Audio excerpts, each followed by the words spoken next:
तुम लोगों के नाम जपो में पहले सा आराम नहीं, जबरदस्ती के जय श्री राम में सब कुछ है पर राम नहीं। एक बात कहूं कर बुरा न मानो, नहीं तुम तुरंत ही क्रोधित हो जाते हो, पूरी बात तो सुनते भी नहीं, सीधे घर पे आ जाते हो। राम राम तो कह लोगे पर राम सा दुख भी सहना होगा। पहली चुनौती यह है कि मर्यादा में रहना होगा, और मर्यादा में रहना मतलब कुछ खास नहीं कर जाना है, बस त्याग को गले लगाना है और अहंकार को चलाना है। जब अपने राम लला के खातिर इतना ना कर पाओगे, अरे शबरी का जूठा खाओगे तो पुरुषोत्तम कहलाओगे।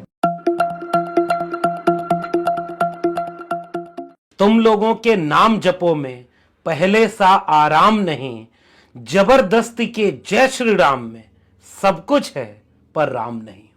आपने सुनी है ये कविता, पिछले दिनों बहुत वायरल हो रही है। आज की वीडियो में ये कविता भी आपको बताएंगे और बताएंगे कि इसका लेखक कौन है।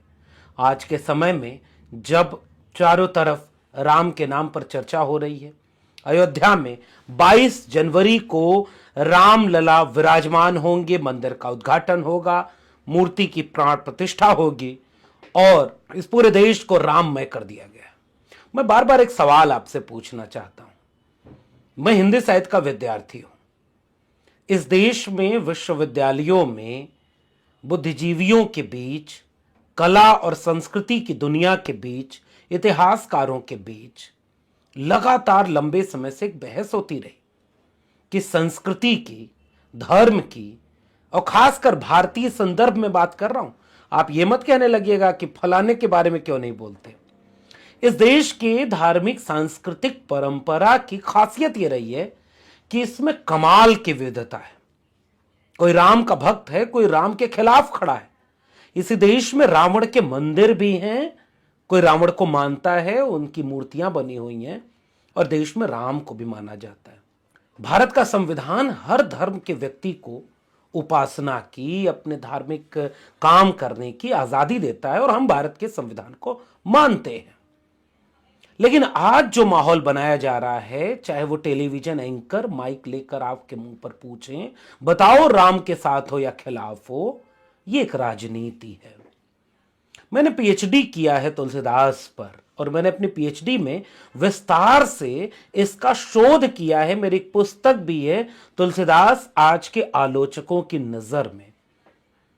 और इस सब शोध में हमने तमाम दर्जनों किताबों का रेफरेंस दिया है, शोध किया है कि ऐसा नहीं है कि ये पूरा देश राममय रहा हो। कभी राम से ज्यादा पूजा इस देश में शिव की होती रही। हनुमान इवन उनसे ज्यादा मंदिर पाए जाते हैं। आजादी के ठीक बाद गीता प्रेस की भूमिका, अखंड रामायण पाठ की शुरुआत और रामलीलाओं का मंचन, मैंने ये देखा अपने शोध के दौरान कि पिछले तकरीबन 50 वर्षों के बीच इन 3 गतिविधियों ने, फिर से मैं याद दिला रहा हूं, गीता प्रेस जिसने महंगी महंगी किताबें बेहद सस्ते दाम पर आपके सामने पेश कर दी। एक किताब ये मुकुल की, आपको इसका नाम ही गीता प्रेस के ऊपर है और उसने शोध किया कि गीता प्रेस की भूमिका क्या है, अखंड रामायण के पाठ कब से शुरू हुए और तेज हुए, और रामलीलाओं का मंचन बड़े लेवल पर। इन सब के बिना अगर आप संस्कृति और समाज के विकास को देखना चाहते हैं तो असल में आप एक राजनीतिक एजेंडे के तहत चल रहे हैं। और इस देश में लगातार इस पर बात होती रही है और होनी चाहिए कि जय श्री राम कभी भी उस तरह से बहुत लोकप्रिय धार्मिक नारा नहीं रहा। इस देश में राम राम, सिया राम, जय सिया राम, ये सब चलता था। जय श्री राम नारा विश्व हिंदू परिषद की राजनीति की उपज है, जिसे भारतीय जनता पार्टी की राजनीति ने लोकप्रिय बनाया, इसके नाम पर आंदोलन चलाया, इसका फायदा उठाया और आज वही एक राजनीतिक इवेंट अयोध्या में हो रहा है। इसलिए सब डरे हुए हैं कि इस पर कोई बात नहीं कर सकते, हमें विरोध करना ही नहीं है। लेकिन इस बात को समझिए कि इतिहास में राम के नाम पर कितना कुछ लिखा गया। मैं जिस जिले आजमगढ़ से आता हूं, वहां के एक बड़े शायर कैफी आजमी ने राम के नाम पर कविता लिखी है।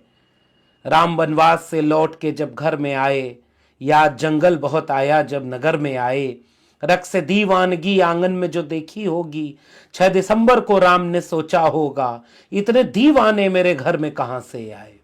पांव सरयू में अभी राम ने धोए भी न थे कि नजर आए वहां खून के गहरे धब्बे।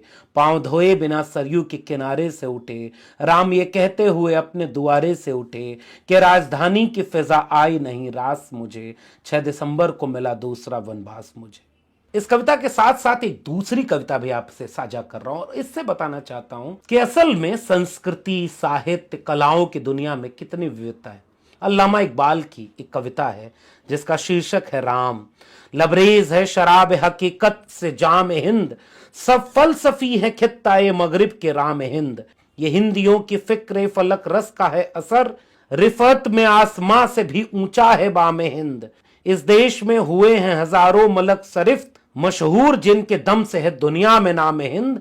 है राम के वजूद पे हिंदुस्तान को नाज, अहले नजर समझते हैं इसको इमाम हिंद।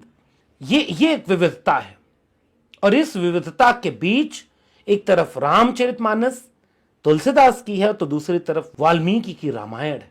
दोनों की कथाओं में अंतर है और मैंने वो मिसाल के तौर पर दिया कि शंभुक वध और अग्नि परीक्षा एक में है दूसरे में नहीं है, रामचरितमानस में नहीं है।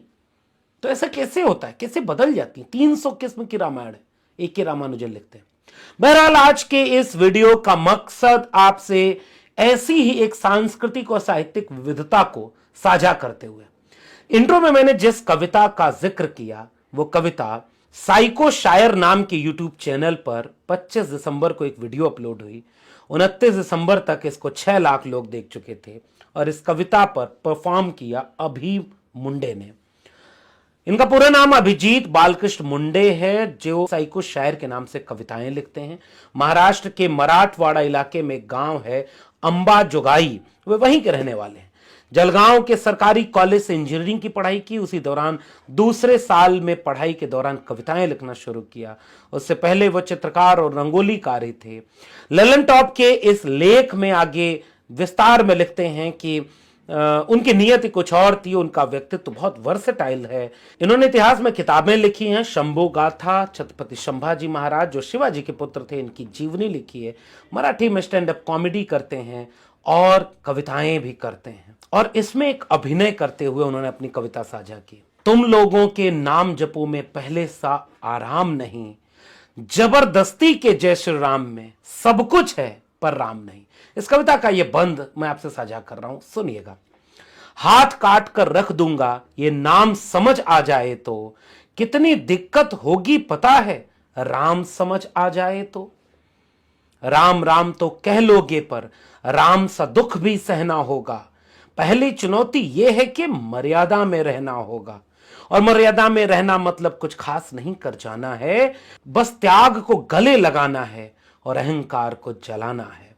जब अपने राम लला के खातिर इतना ना कर पाओगे, अरे शबरी का जूठा खाओगे तो पुरुषोत्तम कहलाओगे।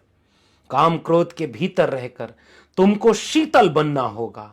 बुद्ध भी जिसकी छांव में बैठे वैसा पीपल बनना होगा ये सब कुछ, और वो भी शून्य में रहकर प्यारे।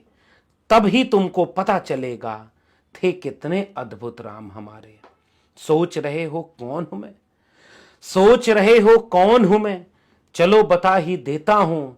तुमने ही तो नाम दिया था, मैं पागल कहलाता हूं। नया नया हूं यहां पे तो ना पहले किसी को देखा है, वैसे तो हूं त्रेता से, किसने कलयुग भेजा है। भाई बात वहां तक फैल गई कि यहां कुछ तो मंगल होने को है, कि भरत से भारत हुए राज में, सुना है राम जी आने को है। बड़े भाग्यशाली हो तुम सब, नहीं वहां पे सब यही कहते हैं कि हम तो राम राज में रहते थे, पर इन सब में राम रहते हैं।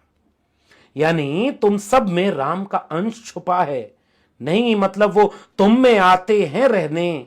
सच है या फिर गलत खबर, अगर सच ही है तो क्या कहने। तो सबको राम पता ही होगा, तो सबको राम पता ही होगा, घर के बड़ों ने बताया होगा, तो फिर बताओ फिर कि क्या है राम, बताओ। अरे पता है तुमको क्या है राम, या बस हाथ धनुष तरकश में बाण, या वन में जिन्होंने किया गुजारा, या फिर कैसे रावण मारा। लक्ष्मण जिसको कहते भैया, जिसकी पत्नी सीता मैया, फिर ये तो हो गई वही कहानी, एक था राजा एक थी रानी। क्या सच में तुमको पता है राम, या वो भी आकर हम बताएं। बड़े दिनों से हूं यहां पर, सब कुछ देख रहा हूं कब से, प्रभु से मिलने आया था मैं, उन्हें छोड़कर मिला हूं सबसे। एक बात कहूं अगर बुरा न मानो, नहीं तुम तुरंत ही क्रोधित हो जाते हो। पूरी बात तो सुनते भी नहीं, सीधे घर पे आ जाते हो। इशारे में कविताएं बोलती हैं और मैं उम्मीद करता हूं कि इस बात को समझ जाएंगे। एक बात कहूं अगर बुरा न मानो, नहीं तुम तुरंत ही क्रोधित हो जाते हो। पूरी बात तो सुनते भी नहीं, सीधे घर पे आ जाते हो। ये तुम लोगों के राम जपो में पहले सा आराम नहीं, इस जबरदस्ती के जय श्री राम में सब कुछ है पर राम नहीं। ये कविता का ये बंद आप तक पहुंच रहा होगा तो आप इसके अर्थ खुद ढूंढ रहे होंगे। बाकी हमारे पुरखे कबीर ने कहा है, एक राम दशरथ का बेटा, एक राम है घर घर लेटा, एक राम का सकल पसारा, एक राम सब जगते न्यारा। विचार करिएगा, सोचिएगा, बाकी तो सब कुछ वहीं हो रहा है। सियासत है, इस सियासत को कौन कर रहा है, आपकी भावनाओं से कौन सियासी फायदा ले रहा है, इस पर आप नहीं सोचेंगे तो कौन सोचेगा। फिर मिलेंगे किसी और वीडियो के साथ। देखते रहिए मेरे सोशल मीडिया प्लेटफॉर्म को। बहुत बहुत धन्यवाद।